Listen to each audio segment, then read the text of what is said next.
It's raining, and I don't have forgot to bring a jacket because it's not supposed to be raining, and I have about 30 minutes of a walk left back to home. In any case, we left off the last video talking about September 4th and 5th and how it was the last high in the 90s, last low in the 70s. September 6th would wind up bringing a drenching rainstorm. However, despite the predictions, only 0.78 inches fell.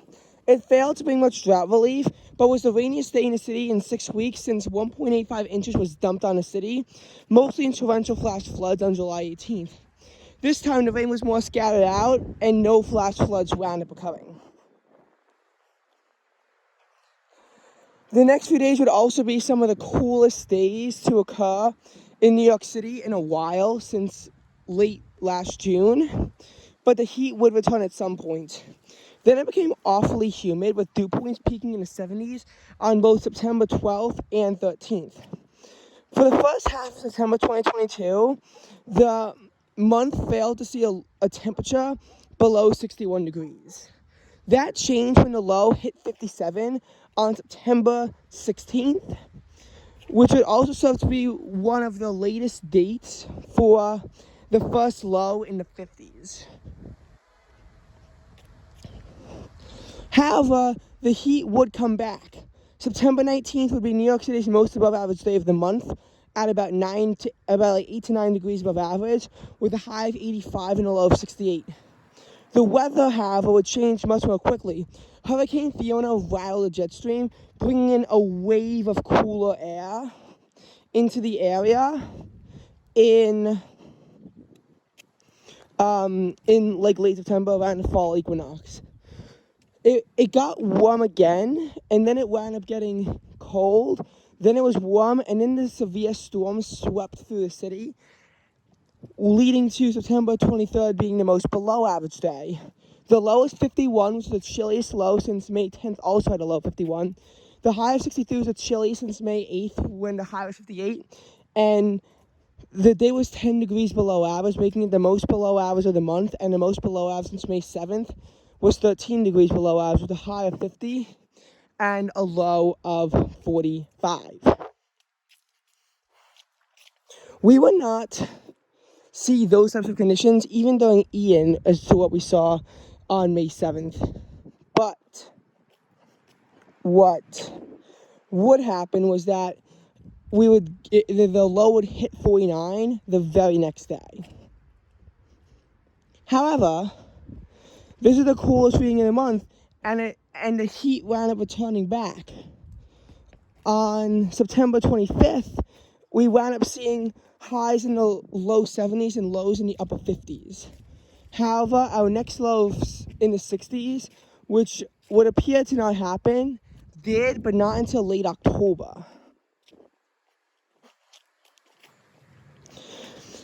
Then, during an evening severe thunderstorm, 1.1 inches of rain fell. This amount was greater to the west of the city and less to the east of the city. Oh, yay, the rain stopped.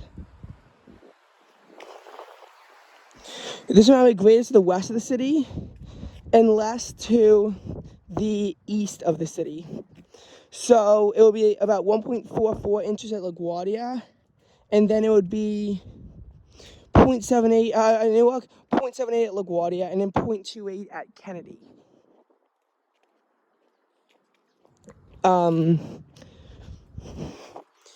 There wasn't really that much more notable weather as conditions gradually deteriorated, which overall these deteriorating conditions did lead to September only being 0.3 degrees above average, despite having hope and prosper of becoming warmer than June in New York City. This happened in 2018, this happened in 2015, but it's still a very rare occurrence.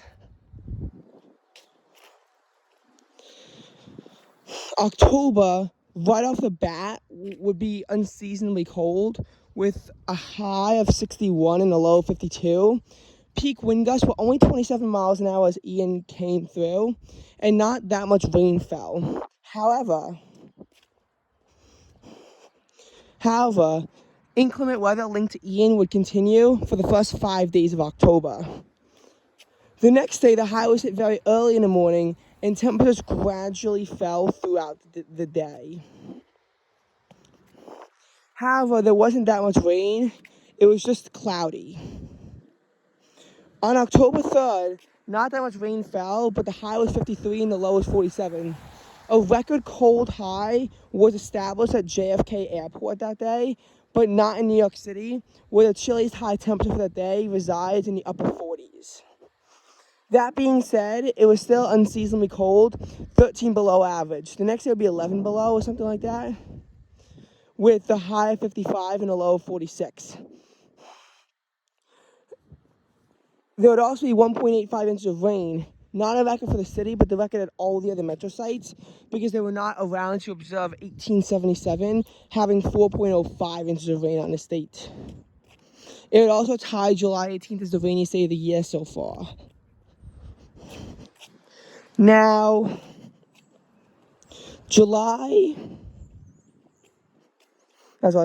October 4th to 5th would see quite this ugly Yom Kippur holiday as well, and temperatures would remain in the 50s for the entirety of Yom Kippur.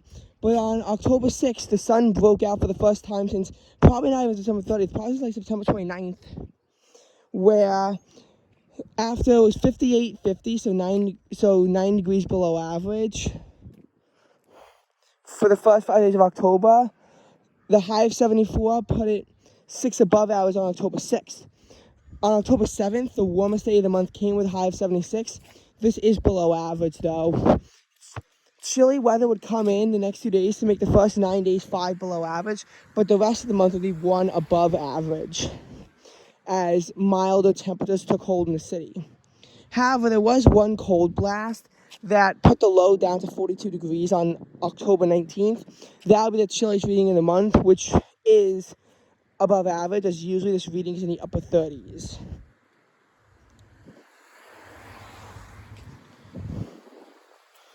Also, keep in mind that Ian dumped 3.28 inches of rain, but the rest of the month would have far below average precipitation.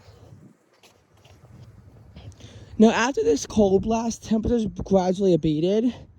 The 25th was interesting, as the high was 70 degrees and the low was 61. I'm pretty sure a record warm low was achieved at Islip, but the NWS did not report on it. There's no way to officially verify this, and I don't think that the records are broken in New York City. Nonetheless, this was about 12 degrees above average, maybe 11, and it will be another 10 plus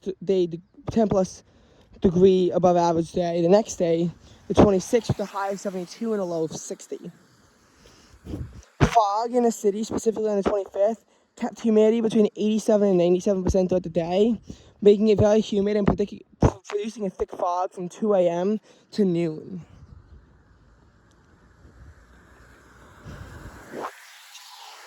However, cooler temperatures would eventually take hold. However, November opened the gate off with a high of 67 on the 1st, 70 on the 2nd, 67 on the 3rd, and 70 on the 4th. So it was up and down and up and down. However, the high of 76 and the low of 64 on November 5th was the warmest November day in the city in 19 years. Having said that, a daily temperature record was broken at 4 sites. CPK and JFK were the 2 sites left out of this.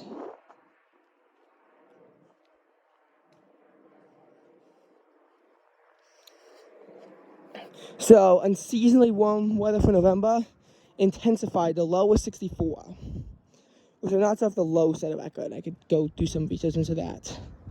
By November 5th, the heat intensified. This is the only day when New York City set a daily temperature record, and it was 75 degrees. The marathon was held this day, and with dew points in the low 60s, the humidity probably led to poor times. Those marathon runners really need those temps to be in the upper 30s, low 40s during the event. They really can't run so well if if the low is 66 degrees, 1 degree off from tying the all-time November record low, although only tying a daily record low, because 2015 had a low of 66 on the exact same date. Way to be annoying, 2015.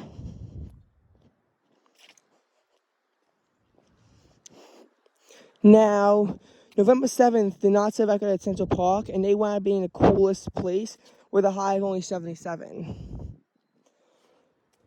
Multiple New York City metro sites recorded 80s. Islip saw a monthly record high of 80, and Bridgeport saw a monthly record high of 79.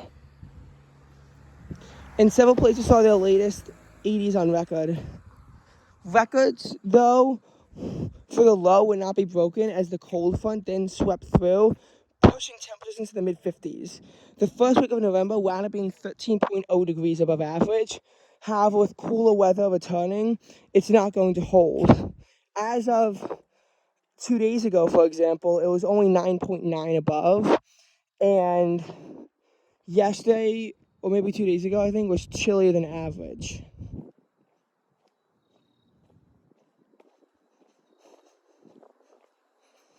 So it was not very, it's not going to be a very pleasant stick throughout the month.